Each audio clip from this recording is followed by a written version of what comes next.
নানা চ্যালেঞ্জ আমলে নিয়ে আগামী অর্থ বছরের জন্য বড় বাজেট ঘোষণা করেছেন অর্থমন্ত্রী আমির খসরু মাহমুদ চৌধুরী, যেখানে গুরুত্ব দেওয়া হয়েছে রাজনৈতিক প্রতিশ্রুতি বাস্তবায়ন, ব্যবসার পরিবেশ সহজ করে বিনিয়োগ ও কর্মসংস্থান বৃদ্ধিসহ নানা বিষয়। এজন্য করছাড় দেওয়া হয়েছে নবায়নযোগ্য জ্বালানি, বৈদ্যুতিক গাড়ি, ওষুধ, কৃষিসহ নানা উৎপাদনশীল খাতে। আছে করজাল বাড়ানোর কিছু উদ্যোগও।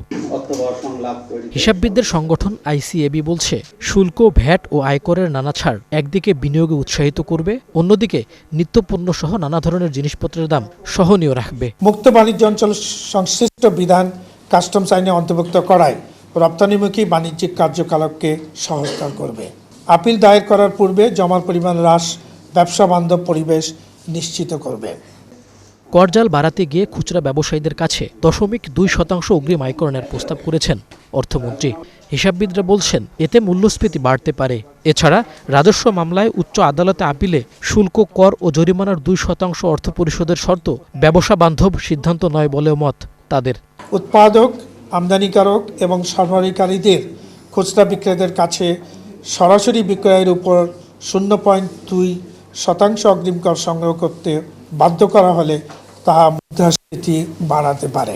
ধারাবাহিকভাবে ব্যর্থ হওয়া এনবিআরকে আবারও রাজস্ব আয়ের বিরাট লক্ষ্য দিয়েছেন অর্থমন্ত্রী। হিসাববিদরা বলছেন, নানা ধরনের ছাড়ে কর আদায় কমবে, বিপরীতে আদায় বাড়াতে দেয়া হয়নি সুনির্দিষ্ট রূপরেখা। অনেকগুলো জায়গা আমরা দেখেছি মানে আপনার বাড়ানোর জন্য কিন্তু ইনিশিয়েটিভ নিয়েছে, কিন্তু ঘটনা হচ্ছে এখান থেকে কত আসবে, কিভাবে আসবে এবং কাদেরকে আমরা দায়বদ্ধ করব, এই জায়গাটুকু মানে রেভিনিউ কালেকশন প্ল্যানটা যদি আমরা দেখতাম বা আপনারাও দেখতেন, তাহলে আমরা কিন্তু যারা এই বিষয়ে রিসার্চ করি বলতে পারতাম যে কতটুকু সহনীয়, কতটুকু অ্যাচিভেবল, কতটুকু অ্যাচিভেবল না। আইসিএবি বলছে, কর ছাড়ের সুফল নিশ্চিতে ও রাজস্ব আদায় বাড়াতে এনবিআর এর সুশাসন নিশ্চিত করতে হবে। সম্পূর্ণ অটোমেশন যার উত্তম সমাধান। মইনুল হাসান, ৭১, ঢাকা।